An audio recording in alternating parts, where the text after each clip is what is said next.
Princesse Paresse passe des journées toutes douces à se tourner les pouces et entremêle ses tresses puis les démêle. Elle écarte ses doigts de pied pour que l'air vienne y tournicoter. Elle pivote, change de côté, tapote sa couette et son oreiller.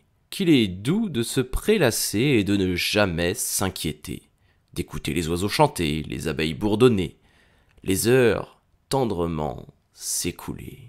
Rien ne doit venir perturber cette sérénité.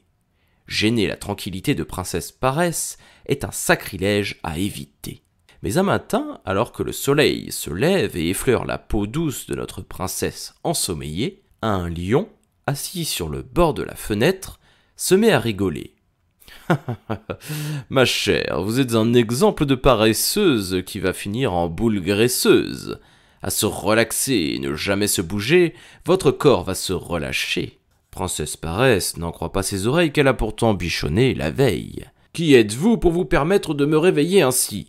Sans se faire inviter, le lion saute et s'installe confortablement sur le divan de la princesse. « Je suis le roi des animaux, pardi, » répond le lion agacé. « Cela ne vous donne pas le droit de m'insulter, ni même de me contrarier dans mon sommeil, dit-elle, les sourcils en forme de V. Princesse Paresse se redresse dans son lit et regarde énervé le lion allongé sur son canapé préféré. « Allons, allons, répond le lion légèrement moqueur. Détendez-vous. Votre peau va se froisser et vous allez être toute ridée. » Princesse Paresse se déplace délicatement sur la pointe des pieds en direction du miroir. Affolée, elle coupe quelques rondelles de concombre qu'elle pose sur son visage et se tartine de crème. Puis elle retourne s'allonger, une tranche de cucurbitacée sur chaque œil. Elle gigote ses narines. « Mais quelle est cette odeur désagréable qui vient titiller mon nez ? Excusez-moi, j'ai effectivement besoin de me laver. Je viens chercher l'hospitalité en votre beau palais, le temps de me ressourcer. » « Cessez vos explications, vous me fatiguez, lui rétorque la princesse, le nez bouché et l'air dégoûté. Avec mollesse, mais tout en souplesse, Princesse Paresse tire sur sa sonnette et ordonne à son singe Badaboum de préparer un bain pour son Altesse. Elle se dit « chouette, un moment de répit ». Et la voilà qui saute dans son lit, mais à peine est-elle allongée. « Mon savon est tombé, pourriez-vous me le ramasser ?» demanda le lion, assis dans son bain. Un long soupir s'échappe de la bouche de Princesse Paresse. « Jamais de la vie, débrouillez-vous seul. Je vous offre mon toit, ça ne vous suffit pas ? Ce n'est quand même pas difficile de se baisser, bougonne le lion. Eh bien faites-le, rétorque Princesse Paresse énervée. Puis elle chuchote à Badaboum d'y aller. Au début, Badaboum s'amuse bien de la situation. Le roi des animaux, nu comme un ver et poil mouillé, n'a plus l'air d'un lion du tout. Badaboum se tient sur les côtes tellement il rigole. « Ne reste pas planté là à te moquer de moi, passe-moi ce savon, sac à noix de coco. » Badaboum, qui n'a pas l'habitude que l'on s'adresse à lui de façon impolie, cesse de rire. Très stressé, il empoigne le savon qui, zip, lui glisse des mains. Le savon part à grande vitesse, heurte le mur, puis arrive dans l'œil du lion.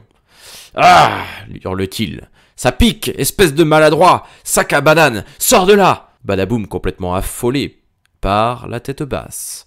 Princesse Paresse a tout entendu, et même si elle a envie de rire de la situation, elle réalise qu'il va falloir encore supporter quelques heures ce lion pour qui elle n'éprouve aucune affection, mais plutôt de l'aversion. Comme le silence s'installe de nouveau, Princesse Paresse se décrispe et s'étend calmement sur le dos. Cela fait trop longtemps qu'elle a quitté son lit, cette journée agitée est à mourir d'ennui. À l'heure du dîner, elle fait honneur à son invité en faisant dresser la table avec ses couverts argentés. Mais à chaque plat servi, le lion trouve que la nourriture est trop ceci ou trop cela. Il lui faut de la quantité pour lui donner de l'énergie. Princesse Paresse ignore ses réflexions, sinon elle risque de provoquer une explosion. Ce lion est impoli. D'ailleurs, c'en est trop. Il vient de monter sur ses longues tresses. Elle ne peut le laisser se comporter de la sorte. La moutarde lui monte au nez et lui donne une idée. Princesse Paresse décide de ne compter que sur elle-même pour régler l'énorme problème poilu. Il a besoin d'énergie ? Eh bien, il va en avoir, pense malicieusement Princesse Paresse. Elle prie le lion de l'excuser, puis elle se précipite dans les cuisines. Le cuisinier, étonné par cette intrusion, en reste baba. Il n'a jamais vu ça. Princesse Paresse ici ? Bien décidée, elle s'empare d'une saucisse qu'elle entaille et dans laquelle elle met une sauce agrémentée de piment. Tout autour, elle garnit l'assiette avec des tonnes de frites sauvagement salées. Préparez-vous, il va y avoir de l'action, chantonne le cuisinier, complètement sidéré. Badaboum est dispensé du service, car c'est à chaque fois catastrophique. C'est Princesse Paresse elle-même qui, avec le chariot à roulettes, s'occupe d'apporter des plats d'une manière raffinée. À peine a-t-elle soulevé la cloche de l'assiette que le lion a tout gobé sans en laisser une miette. Mais que se passe-t-il ? Le lion se lève si vite que sa chaise bascule. Il crie « Au feu !» Il devient rouge comme une fraise poilue. Il ouvre sa bouche en crachotant. Bref, on dirait un dragon qui a perdu la raison.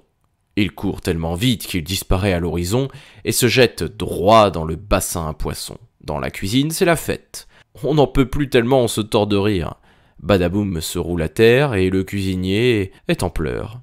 La situation est irrésistible. Princesse Paresse rit aux éclats. Elle est heureuse du succès de son plan et d'être enfin débarrassée de ce goujat qui vient de prendre son deuxième bain de la journée. Éreintée, elle laisse tomber son châle tout près de son chevet puis retourne s'allonger, sans se dépêcher. Le souffle long et les membres relaxés, elle réalise qu'elle ne s'est jamais sentie si bien. Après l'effort, le réconfort, dit-on. La personne responsable de ce dicton a raison. Malgré son air endormi et son allure ramollie, elle sait désormais comment procéder si quelqu'un l'ennuie, car souviens-toi de ceci. Princesse Paresse jamais ne se presse. Princesse Paresse jamais ne se laisse monter sur les tresses.